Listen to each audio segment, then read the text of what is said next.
Hello friends, welcome to my channel পুতুলের গল্প। পুতুলের ডিমান্ড পুতুলের বাবার কাছে, বাবা আমাকে একটা নতুন মা কিনে দাও। আমার একটা নতুন মা চাই, এই মাটাকে আর দরকার নেই, তুমি একটা নতুন মা কিনে দাও। কেন বলছি শোনো। পুতুলের মায়ের সন্ধেবেলা ছুটি হতো। ঠিক আছে, সন্ধেবেলাও ঠিক না, রাত্রিবেলায় মানে 8টা নাগাদ ছুটি হতো। তো দুটো শিফট ছিল, একটা মর্নিং শিফট ছিল, পুতুলের মা অনেক সকালে চলে যেত। আর সন্ধ্যে 6টায় ছুটি হতো, ফিরতে ফিরতে 8টা সাড়ে 8টা বেজে যেত।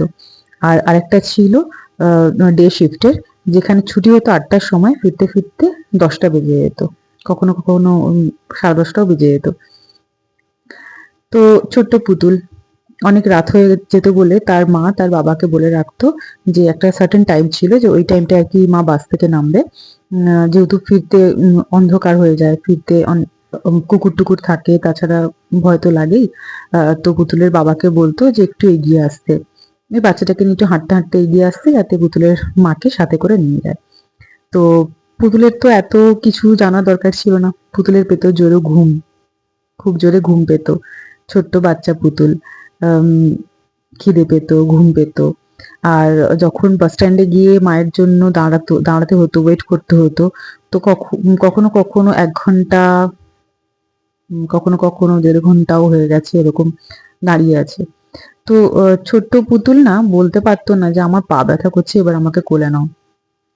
পুতুল ছোটবেলা থেকে একটু অন্যরকম ছিল, চাপা স্বভাবের। যখন যেই কষ্টটা হতো বা যখন যে প্রবলেমটা হতো, সেটাকে না ঠিক প্রকাশ করতে পারতো না, এক্সপ্রেস করতে পারতো না। তো যার জন্য পুতুলকে অনেক কিছু ফেস করতে হয়েছিল, মানে প্রকাশ করতে না পারার জন্য ভুগতে তাকেই হয়েছিল। হুম। তো পুতুল ওরকম একদিন এরকম হয়েছে, অনেক দেরি হয়ে গেছে, মা আসছে না। তো পুতুলের খুব পা ব্যথা করছে, খুব পা ব্যথা করছে, আর পুতুলের খুব ঘুমও পেয়েছে। তখন পুতুলের বাবাকে বলে বসলো যে বাবা, দোকান থেকে একটা নতুন মা কিনে দাও। এই মা খুব দেরি করছে, এই মাটাকে আর লাগবে না, প্রতিদিন দেরি করে, আমার খুব পা ব্যথা করে, আমার খুব খিদে পায়, ঘুম পায়, তুমি আমাকে একটা নতুন মা কিনে দাও। তো পুতুলের বাবা শুনে তো অবাক হয়ে গেল, আকাশ ভেঙে পড়লো, নতুন মা কোথায় পাবো মামা, নতুন মা তো আসে না এরকম। আচ্ছা, আমি মাকে বলবো যে তুমি একদম আসবে না, আমরা নতুন মা কিনতে যাবো বলে পুতুলের বাবা একটু মজা করে পুতুলকে বলল। পুতুল ওটাকে সিরিয়াস নিয়ে নিল যে ঠিক আছে, এবার নতুন মা আসবে, এই মা এত দেরি করে, আমাকে টাইম দেয় না, তাড়াতাড়ি আসে না, আমার ঘুম পেয়ে যায়।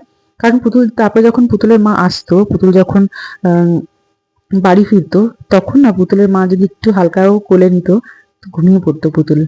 কারণ খুব টায়ার্ড হয়ে যেত, একটা ছোট্ট বাচ্চা এত রাত্রে আম, একই হাঁটিয়ে হাঁটিয়ে নিয়ে যেত বাস স্ট্যান্ড অব্দি।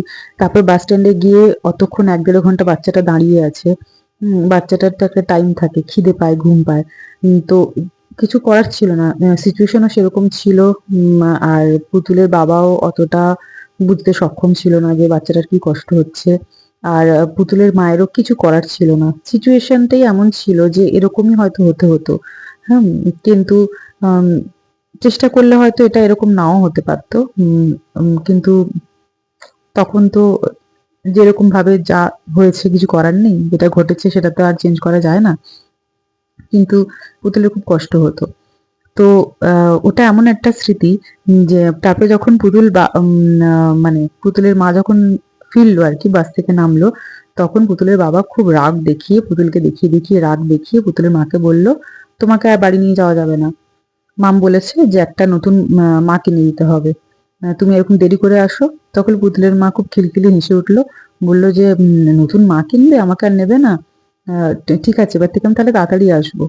তখন পুতুল খুব খুশি হলো, বলল ঠিক আছে, যদি তুমি তাড়াতাড়ি আসো তাহলে নতুন মা চাই না, আর না হলে কিন্তু নতুন মা কিনে নেবো। এটা ছিল ছোট্ট দুষ্টু মিষ্টি পুতুলের একটা সুন্দর স্মৃতি। পুতুলের মা বাবার এখনো অবধি সেই স্মৃতিটা মনে আছে। কারণ একটা অদ্ভুত ডিমান্ড করেছিল পুতুল, যা ভোলার মতন নয়। তো আজকে পুতুলের গল্পে এই ছোট্ট সুইট একটা পুতুলের মা বাবার সাথে পুতুলের মেমোরি তোমাদের সাথে শেয়ার করলাম। কেমন লাগলো জানিও। পরের গল্পে আবার ফিরছি। ততক্ষণের জন্য টাটা, ভালো থেকো।